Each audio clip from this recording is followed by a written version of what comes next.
దేవుని పరిశుద్ధమైన నామమునికి మహిమ కలుగును గాక. ప్రియ దేవుని జనాంగమా, ఈ ఉదయకాల సమయంలో మన ప్రభువును రక్షకుడైన యేసు క్రీస్తు వారి యొక్క శ్రేష్టమైన ఉన్నతమైన నామములో మా యొక్క శుభాభివందనాలు తెలియజేస్తూ ఉన్నాం. ఈ ఉదయకాల సమయంలో దేవుడు మనకిస్తున్న అద్భుతమైన వాగ్దానము, నేను నీకు ఖ్యాతిని మంచి పేరును తెప్పింతును. ఇదే యెహోవా వాక్కు. జెఫన్యా గ్రంథము 2వ అధ్యాయము 20వ వచనం. ఈ లేఖన భాగాన్ని కానీ ఒక్కసారి మనం గమనించగలిగినట్లయితే కనుక దేవుడు అంటూ ఉన్నాడు కదా, నేను మీకు ఖ్యాతిని మంచి పేరును ఇస్తున్నానని ఈ వాగ్దానము ద్వారా, ఈ వాక్యము ద్వారా దేవుడు ఎంతగానో మనతో మాట్లాడుతూ ఉన్నాడు. కాబట్టి ఈ యొక్క ఉదయకాల సమయంలో మనం ఒక్కసారి ఆలోచన చేసినట్లయితే కనుక ఈ లోకంలో ప్రతి వ్యక్తికి కూడా మంచి పేరును, ఘనతను, హోదాను అనుగ్రహించేవాడు ఆయనే.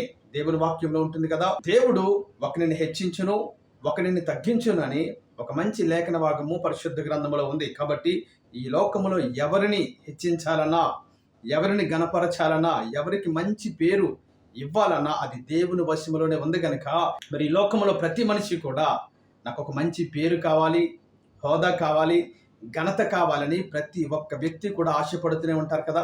ఆ దిశగానే వారు ప్రయత్నాలు కూడా చేస్తూనే ఉంటారు. కాబట్టి ప్రియ దేవుని జనాంగమా, ఈ లోకంలో మనకు ఒక మంచి పేరును, ఘనతను, హోదాను ఇవ్వాలంటే అది దేవుని వలన మాత్రమే కలుగుతూ ఉందని ఈ విషయాన్ని మనం గమనించాలి. సౌలు జీవితాన్ని కానీ మనం చూసినట్లయితే కనుక బెన్యామీను గోత్రములో నుంచి, అల్పమైన గోత్రములో నుంచి దేవుడు సౌలును ఎన్నుకొని ఒక మంచి పేరును, హోదాను, ఘనతనిచ్చి ఇశ్రాయేలు జనాంగం మీద రాజుగా నియమించి ఇంచుమించుగా 40 సంవత్సరాలు ఇదిగో మరి పరిపాలించేటువంటి ఆధిక్యతను, ఘనతను మరి ఆ సౌలుకి దేవుడు ఇచ్చాడు కదండి. కానీ సౌలు యొక్క అవిధేయత వలన, అహంకారం వలన, మూర్ఖ ప్రవర్తన వలన ఇదిగో మరి ఆ పేరును నిలబెట్టుకోలేకపోయాడు. తన తర్వాత తన సింహాసనాన్ని కూడా నిలబెట్టుకోలేకపోయాడు కదండి. కాబట్టి చూసినట్లయితే ఈ లోకంలో ప్రతి వ్యక్తిని గణపరిచే దేవుడు ఆయనే. కాబట్టి మనము కూడా గణపరచబడాలని, మనకు కూడా ఒక పేరు కావాలని మనం ఎలాగైతే ఆశపడతామో అది దేవుని దగ్గర మనము అడిగి పొందుకోవాలి.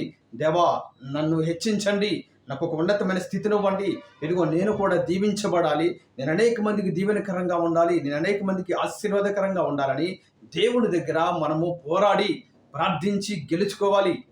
దేవుని దీవులను మనం పొందుకోవాలి.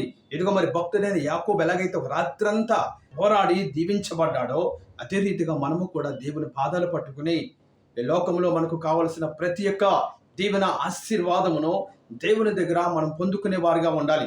దేవుని వాక్యం చెప్తూ ఉంది కదా, అడుగుడి మీకు ఇయ్యబడునని ఆయనే సెలవిస్తున్నాడు గనక మనం అడిగి ప్రతి దీవెన మనం పొందుకునే వారిగా ఉండాలి. కాబట్టి ఈ వాగ్దానాన్ని ఎత్తిపట్టి మనం కానీ ప్రార్థన చేసినట్లయితే దేవుడు మనలను కూడా ఒక ఉన్నతమైన స్థితిలో స్థిరపరిచే దేవుడు.